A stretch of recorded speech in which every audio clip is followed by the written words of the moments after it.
Hello friends, welcome back to this channel. Today, we'll discuss a highly influential figure in modern Japanese history. An emperor who symbolized the nation, both in its glory and its darkest moments. Emperor Hirohito. What role did he play during Japan's defeat in World War II? And why does his name still evoke controversy today? Let's discuss it together. Emperor Hirohito was born on April 29, 1901. He ascended the throne in 1926, succeeding his father, Emperor Taisho. At that time, Japan was transforming into a major military power in Asia. For the Japanese people, the emperor was more than just a political leader. He was viewed as a sacred figure, a direct descendant of the sun goddess, Amaterasu. Hirohito carried a great burden as a symbol of the nation. From the beginning of his reign, Japan demonstrated its expansionist ambitions. The invasion of Manchuria in 1931, followed by China in 1937, made Japan increasingly aggressive in Asia. At the time, many questioned, was Hirohito merely a symbol, or was he truly involved in military decisions?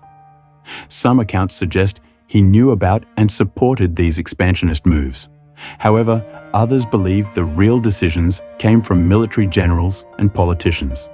This culminated in the attack on Pearl Harbor on December 7, 1941. This move plunged Japan into a major war against the United States and its allies. Initially, Japan achieved swift victories. However, after the Battle of Midway in 1942, Japan's military strength began to weaken. Defeat after defeat was inevitable. The Japanese people suffered greatly from the blockade, the bombing of cities, and the loss of their colonies. Amidst this situation, Hirohito remained a symbol of national unity. He rarely spoke directly to the people, but his image was always present in propaganda to maintain morale. However, things changed drastically in August 1945. The United States dropped atomic bombs on Hiroshima and Nagasaki. Millions of lives were lost, and Japan was on the brink of total destruction. On August 15, 1945, something unprecedented happened. Emperor Hirohito spoke directly to his people via radio. This speech is known as the Gyokuon Hoso, or the Emperor's Voice Broadcast.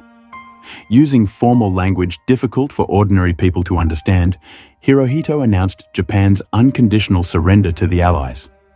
He called the use of the atomic bomb a very cruel weapon and emphasized that the decision to surrender was made to save the people and preserve human civilization. For the Japanese people, hearing the emperor's voice for the first time was a shocking moment. Many wept, as this symbolized an unprecedented and utter defeat. After the defeat, the Allied powers, led by the United States, occupied Japan. There were calls for Hirohito to be tried as a war criminal. However, General Douglas MacArthur decided to keep Hirohito on the throne. Why? Because MacArthur believed that the emperor could be the key to Japan's stability in the post-war era. So, in 1946, Hirohito issued the Humanitarian Declaration. He officially renounced his status as a divine being and declared himself merely a human being. From then on, the emperor's role changed completely. He was no longer a political leader, but merely a symbol of the state and the unity of the Japanese nation. Hirohito remained on the throne until his death on January 7, 1989. He was one of the longest reigning emperors in Japanese history. However, his legacy is steeped in controversy. For some, he is a symbol of national unity who successfully steered Japan from ruin to rebirth. However, for others, he is considered partly responsible for the suffering caused by Japan's military aggression. To this day, this debate continues. Friends, the story of Emperor Hirohito teaches us that symbols can wield immense power in history. Even in the most bitter of defeats, he remained the center of the Japanese nation's attention, both revered and debated. What do you think? Was Hirohito simply a victim of circumstance, or was he actually part of the Japanese war machine? Please share your thoughts in the comments section. Thanks for watching.